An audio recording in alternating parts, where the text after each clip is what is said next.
Chapter 15.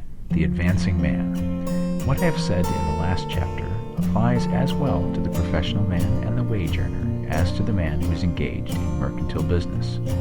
No matter whether you are a physician, a teacher, or a clergyman, if you can give increase of life to others and make them sensible of the fact, they will be attracted to you and you will get rich. The physician holds the vision of himself as a great and successful healer, and who works towards the complete realization of that vision with faith and purpose as described in the former chapters, will come into such close touch with the source of life that he will be phenomenally successful. Patients will come to him in throngs. No one has a greater opportunity to carry into effect the teaching of this book than the practitioner of medicine. It does not matter to which of the various schools he may belong, for the principle of healing is common to all of them and may be reached by all alike.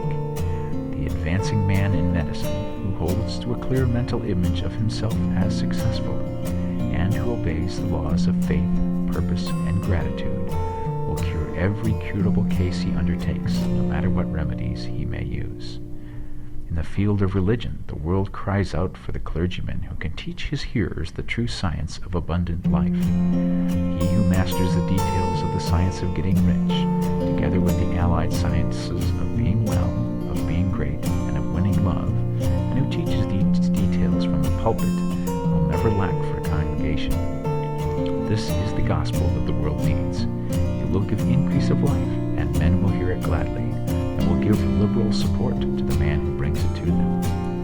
What is now needed is a demonstration of the science of life from the pulpit. We want preachers who can not only tell us how, but who in their own persons will show us how. We need the preacher who will himself be rich, healthy, great, and beloved, to teach us how to attain to these things.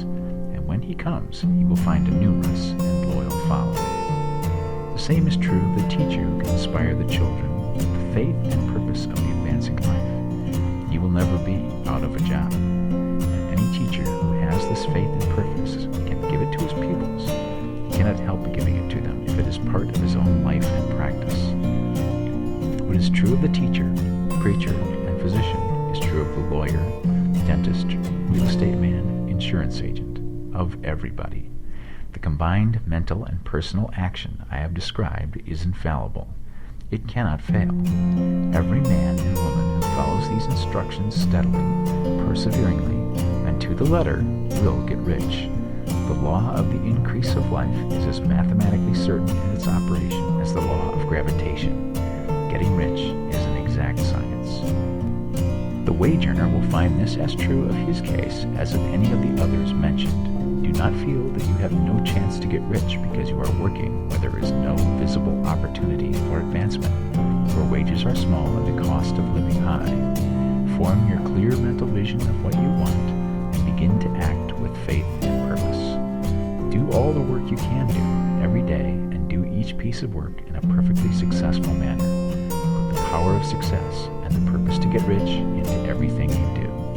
But do not do this merely with the idea of currying favor with your employer, in the hope that he or those above you will see your good work and advance you. It is not likely that they will do so. The man who is merely a good workman, filling his place to the very best of his ability, and satisfied with that, is valuable to his employer, and it is not to the employer's interest to promote him. He is worth more where he is. To secure advancement, something more is necessary than to be too large for your place.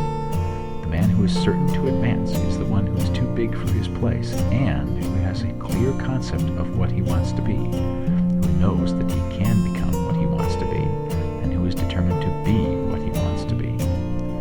Do not try to more than fill your present place with a view to pleasing your employer. Do it with an idea of advancing yourself. Hold the faith and purpose of increase during work hours, after work hours, and before work hours. Hold it in such a way that every person who comes in contact with you, whether foreman, fellow workman, or social acquaintance, will feel the power of purpose radiating from you, so that every one will get the sense of advancement and increase from you. Men will be attracted to you, and if there is no possibility for advancement in your present job, you will very soon see an opportunity to take another job. There is a power which never fails to present opportunity to the advancing man who is moving in obedience to help helping you. If you act in a certain way, he must do so in order to help himself. There is nothing in your circumstances or in the industrial situation that can keep you down. If you cannot get rich working for the Steel Trust, you can get rich on a 10-acre farm. And if you begin to move in a certain way, you will certainly escape from the clutches of the Steel Trust and get onto the farm or wherever else you wish to be. If a few thousand of its employees would enter upon the certain way, the Steel Trust would soon be in a bad plight. It would have to give its working man more opportunity or go out of business. Nobody has to work for a trust. The trust can keep men in so-called hopeless conditions only so long as there are men who are too ignorant to know of the science of getting rich, or too intellectually slothful to practice it.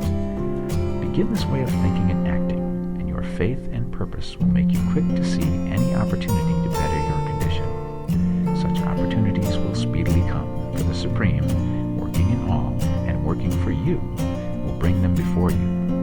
Do not wait for an opportunity to be all that you want to be. When an opportunity to be more than you are now is presented, and you feel impelled toward it, take it. It will be the first step toward a greater opportunity. There is no such thing possible in this universe as a lack of opportunities for the man who is living the advancing life.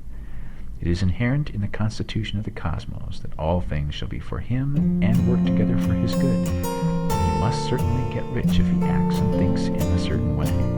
So, let wage-earning men and women study this book with great care and enter with confidence upon the course of action it prescribes. It will not fail.